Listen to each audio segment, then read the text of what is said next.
दोस्तों प्लीज इस चैनल को सब्सक्राइब कर दीजिए। आगे आपको और भी बेहतरीन हॉट रोमांस सस्पेंस प्यार की कहानियां मिलती रहेगी। इमोशनल प्यार की कहानी। नमस्कार दोस्तों, आज हम आपके सामने एक सच्चे प्यार की कहानी, साचे प्यार की कहानी लेकर प्रस्तुत हुए हैं। ये कहानी सच्ची घटना पर आधारित है। इस दर्द भरी प्रेम कहानी, प्यार की दर्द भरी कहानी से आप प्रेम का मतलब बहुत ही करीब से महसूस कर पाएंगे। चलिए पढ़ते हैं दर्द भरी लव स्टोरी। इस कहानी की शुरुआत होती है दशहरे के दिन से। पूर्णिमा अपनी दोस्त के घर रावण दहन देखने के लिए जाती है, जहां उसकी मुलाकात उसकी दोस्त के चचेरे भाई हेमंत से होती है। दोनों एक दूसरे को जानते हैं और फिर दोनों की दोस्ती हो जाती है। हेमंत से ये मुलाकात पूर्णिमा के लिए कुछ नया लाई थी। अब तो हेमंत से पूर्णिमा का मिलना जुलना बढ़ गया और कुछ दिन बाद और देखते देखते वो दोनों अच्छी दोस्त बन गए।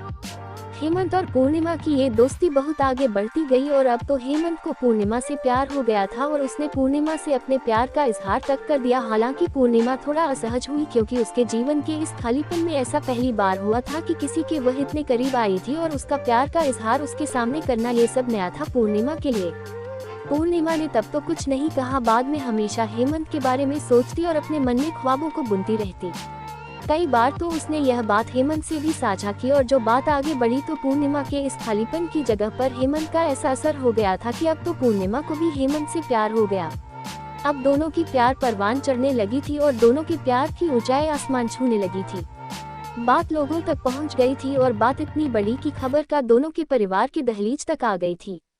बात जब पूर्णिमा के परिवार तक पहुंची तो पूर्णिमा के परिवार वालों ने पूर्णिमा को काफी समझाया। परिवार की मान मर्यादा, इज्जत व न जाने कितने कितने ताने दिए। कई बार तो परिवार के लोगों ने पूर्णिमा के न मानने पर उसे मारा तक, उसे शारीरिक और मानसिक रूप से प्रताड़ित किया। पर कहते हैं ना, प्यार के लिए यह बहुत छोटी सी चीज है और शायद इसीलिए पूर्णिमा का प्यार के सफर में उसका कदम का पीछे न हटना इसकी गवाही देती है। सामाजिक रूढ़िवादिता व परिवार के लाख कोशिश करने के बाद भी जब ये रिश्ता नाकाम होता नहीं दिख रहा था तो इन दोनों के पक्ष में एक दलीलें थी कि दोनों एक ही जाति व समाज से थे। जब दोनों के इस रिश्ते को नामंजूर करने की सारी कोशिशें नाकाम हो गई तो दोनों की सगाई करवा दी गई। इसे पूर्ण रूप से दोनों के प्यार की जीत तो नहीं कह सकते, पर हाँ, यह एक पड़ाव तो जरूर था शारीरिक व मानसिक प्रताड़ना से छुटकारे का। ये एक पड़ाव तो जरूर था समाज के लोगों से मिलने वाले ताने का, और ये एक पड़ाव तो जरूर था उनके मिलने जुलने पर लगी हुई पाबंदी का।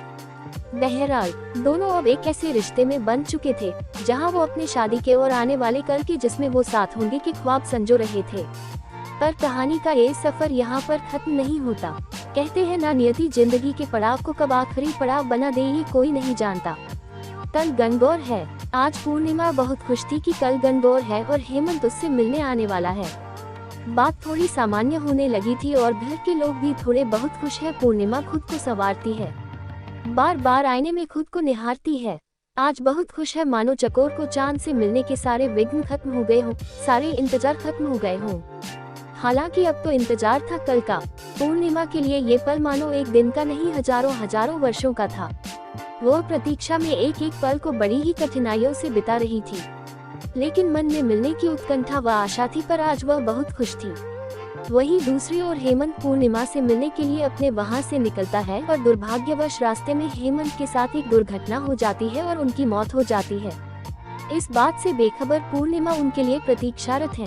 पूर्णिमा के परिवार वालों ने पूर्णिमा को ये बात नहीं बताई। इधर हेमंत अंतिम यात्रा पर चलने को तैयार है, उनका दाह संस्कार होने वाला है, तो उधर दूसरी ओर इन सब से अनजान पूर्णिमा उनके इंतजार में व्याकुल है। उसका मन बेचैन है अपने हेमंत से मिलने के लिए। शायद अंतिम यात्रा में वह हेमंत के साथ हो सकती थी, क्योंकि हेमंत अब इस सफर से लौट बहुत दूर जा बैठे हैं। हेमंत का दाह संस्कार हो जाता है, किंतु पूर्णिमा अपने हेमंत के इस आखिरी सफर और उसके लिए आरंभ एक दर्दनाक सफर से अब भी अनजान, एक कभी खत्म न होने वाले इंतजार में ही रहती है। इधर हेमंत की मौत की खबर से अनजान जब पूर्णिमा को उसकी मौत की खबर मिलती है तो पहले तो वह इस बात को स्वीकार ही नहीं कर पाती है। वो ये सदमा बर्दाश्त नहीं कर पाती है। उसका मानसिक संतुलन इतना बिगड़ जाता है कि अब वह जोरों से चीखती है, चिल्लाती है और उसकी जुबान पर एक ही लफ्ज बार बार आता है कि मेरा हेमंत कहीं नहीं गया।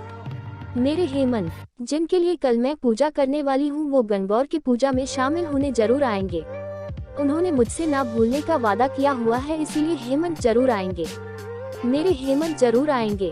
तभी चीखती है, कभी जोर से चिल्लाती है तो कभी अचानक अपने आप को सन्नाटे में बदल देती है। फिर उस सन्नाटे को चीरती हुई अपने चीख पुकार से हमेशा एक ही बात दोहराती है कि मेरा हेमंत जरूर आएगा, मेरे हेमंत मुझे छोड़कर नहीं जाएंगे। अब इस बात को हुए महीनों बीत गए हैं, पर उसके जुबान में बस एक ही बात है, मेरे हेमंत मुझे छोड़कर नहीं जा सकते, वह जरूर आएंगे। इन सब के बीच परिवार के लोग व समाज के अन्य लोग जो इसके प्यार को नाकाम करने में अपनी तमाम कोशिशें कर चुके थे, वो लोग जो कभी न जाने कितने ताने सुनाया करते थे तो कभी तानों की बरसात कर दिया करते थे, आज उनकी आंखों में भी आंसू थे पूर्णिमा के हालात देखकर। आज वो लोग भी उनके प्यार की बात कर रहे थे जिन्होंने कभी उनके प्यार को नहीं समझा था, और प्रार्थना कर रहे थे पूर्णिमा के जल्द ठीक होने की, उसकी जिंदगी की खुशियों की दुआ मांग रहे थे। क्या उनके आंखों में आंसू पश्चाताप के आंसू हैं? क्या इन समाज व परिवार के लोगों की हमदर्दी में, उनकी सोच में परिवर्तन की कोई किरण झलक रही थी? क्या जो लोग कभी इन्हें ताने दिया करते थे, वो आज जो भगवान से प्रार्थना कर रहे हैं इसके ठीक होने की, क्या ये उनकी हृदय की गहराइयों से की गई प्रार्थना थी? बहरहाल कहानी में आपको आगे लिए चलते हैं। कहानी की उस पड़ाव पर हम पहुंच चुके हैं जहां पर पूर्णिमा की जिंदगी की शुरुआत होने से पहले ही खत्म होता दिख रहा था। खैर, बहुत दिन गुजर गए थे, अब पूर्णिमा खामोशी के साथ रहने लगी थी। अपनी खामोशी में अपनी घुटन को छुपाए बैठी रहती थी, किसी से कुछ नहीं कहती, अपने जज्बातों को अपने सिरहाने में समेटे रहती। रात में उसकी सिसकने की आवाज बस उसके कानों तक ही जाती थी, किसी और का कंधा उसके रोने के लिए था भी तो नहीं। इसी बीच परिवार की ओर से दलील दी जाने लगी कि अब कौन करेगा इससे शादी, और यदि बेटी की शादी नहीं होगी तो समाज में लोगों के बीच क्या मुंह दिखाएंगे। ये सोचकर हेमंत के छोटे भाई से पूर्णिमा की फिर से सगाई करवा दी गई। ना चाहते हुए भी पूर्णिमा को फिर एक रिश्ते में बांध तो दिया गया, पर वह महीनों तक, वर्षों तक जिंदा होकर भी मरती रही, सहती रही सारे ताने, सारी प्रताड़ना। अब वह जिंदा होकर भी मर चुकी थी, थक चुकी थी अपने जिंदगी के सफर में, और अब वह इतना थक चुकी थी कि धीरे धीरे अपने हालातों से समझौता करना सीख लिया था उसने, और शायद इसीलिए अब तो खुश रहने लगी थी। परिवार के अन्य सदस्यों के सामने और लोगों के सामने अपने दुख को छुपाने की भरसक पूरी कोशिश करने लगी थी। फिर शुरू हो गई इस समाज के अन्य लोगों की अपनी अपनी पूर्वाग्रह तथा दलीलें, फिर से लांछन लगाना शुरू कर दिया गया, और प्यार का मजाक बनाने का एक और नया हथकंडा मिल गया शायद उन्हें। अब उसकी खुशी पर न जाने कितनी बातें गढ़ने लगे कि देखो कितना खुश है, मानो कुछ हुआ ही ना हो। ध्यान रहे, ये वही लोग हैं जो कुछ ही समय पूर्व पूर्णिमा के हालातों पर आंसू तक बहा रहे थे और भगवान से प्रार्थना की थी उसके जल्दी ठीक होने की। आज वही लोग इस पर चरित्रहीनता के आरोप मढ़ रहे थे। इन सभी बातों ने उसके जीवन में पुनः वही सारी विपदाओं को ला खड़ा किया जो उसने पहले देखी थी। मानो उसके जीवन में दुखों का साया फिर से आ गया, उसके हंसते खेलने वाले जिंदगी में फिर से दुखों का बवंडर आ गया। अब वह फिर से टूटने लगी। समाज ने तो यहाँ तक कहना शुरू कर दिया कि इसने जो कुछ भी किया था वह नाटक था, वह सारा प्यार, वह सारा दुख तो दिखावा था, वह तो महज एक छल था। और पूर्णिमा से अब उसके ससुराल वालों ने फिर से सगाई तोड़ दी, ये कहकर कि हमारे एक बेटे की मौत की जिम्मेदार यही है, अब दूसरे को न मार दे, इसके कारण हमारे मान सम्मान, इज्जत को ठेस पहुंची है, और साथ ही ठहरा दिया अपने ही बेटे की मौत का जिम्मेदार। हम उसके दर्द की कल्पना भी नहीं कर सकते हैं जिसने इस दर्द को जिया है। मैंने मात्र देखा है उसे ये जिंदगी जीते हुए, और मैं बहुत आहत हूँ लोगों की, समाज की व परिवार की ऐसी मानसिकता को देखकर। और जिसने ये सब सहा है उसकी मनोदशा कोई नहीं समझ सकता। फिर क्यों लोग आ जाते हैं किसी की खुशियों को छीनने? क्यों लोगों को किसी की पल भर की खुशी नहीं देखी जाती? उसके दर्द को नहीं समझ सकते तो मत समझो उसे और दर्द तो ना दो।